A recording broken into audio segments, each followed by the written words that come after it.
అండి welcome to my channel Aira food and fun. ఈరోజు మనం గోంగూర రైస్ని ఎలా ప్రిపేర్ చేసుకోవాలో ఈ వీడియోలో చూద్దాం. ఈ రైస్ని పిల్లలకి లంచ్ బాక్స్లో కూడా ప్రిపేర్ చేసి ఇవ్వచ్చు. గోంగూర రైస్ ప్రిపేర్ చేసుకోవడానికి ఒక 10 వెల్లుల్లి రెబ్బల్ని తీసుకోవాలండి. అందులో 1 స్పూను జీలకర్ర యాడ్ చేద్దాము. రుచికి సరిపడా ఉప్పు, 1 స్పూన్ కారం అండి. ఇప్పుడు వీటిని గ్రైండ్ చేసుకొని పక్కన పెట్టుకోవాలి.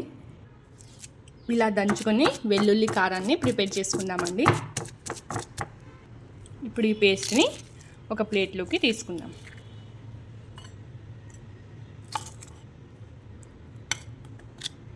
స్టవ్ ఆన్ చేసి కడాయి పెట్టుకుందామండి. అందులో 2 టేబుల్ స్పూన్స్ ఆయిల్ వేసుకుందాం.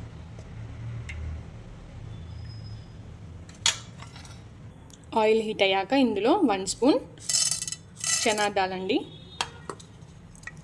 1/2 స్పూన్ మినప్పప్పు, 1/2 స్పూన్ జీలకర్ర ఆవాలు, 1 టేబుల్ స్పూన్ పల్లీలండి, ఒక 2 ఎండుమిర్చిని ఇలా కట్ చేసి వేసుకోవాలి. ఇందులోనే కొద్దిగా కరివేపాకు.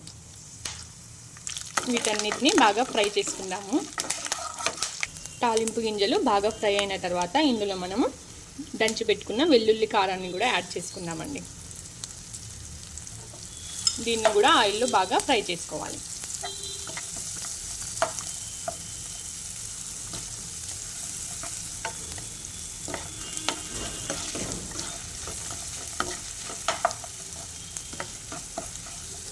వెల్లుల్లి కారం కూడా ఫ్రై అయిన తర్వాత ఇందులో మనము వాష్ చేసి పెట్టుకున్న గోంగూరను కూడా వేసుకుందాం.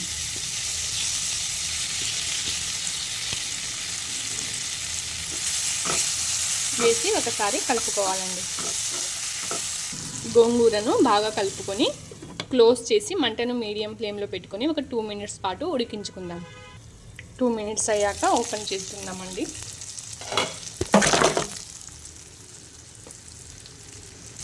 ఇప్పుడు దీన్ని ఒకసారి బాగా ఇలా కలుపుకోవాలి. ఇప్పుడు ఇందులో రైస్ని వేసుకుందామండి. 1 కప్ రైస్. ఇప్పుడు వీటన్నిటిని మిక్స్ చేసుకుందాము. ఇలా మొత్తం కలుపుకున్న తర్వాత దీన్ని క్లోజ్ చేసి ఇంకో 2 మినిట్స్ పాటు కుక్ చేసుకుందాం. 2 మినిట్స్ తర్వాత చూడండి, మన వేడి గోంగూర రైస్ రెడీ అయిపోయింది. దీన్ని మనం సర్వ్ చేసుకుందామండి. అంతే అండి, మన వేడి గోంగూర రైస్ రెడీ అయిపోయింది. మీరు కూడా ఈ రెసిపీని తప్పకుండా ట్రై చేయండి. మన ఛానల్ని లైక్ అండ్ షేర్, సబ్స్క్రైబ్ చేసుకోండి. Thanks for watching.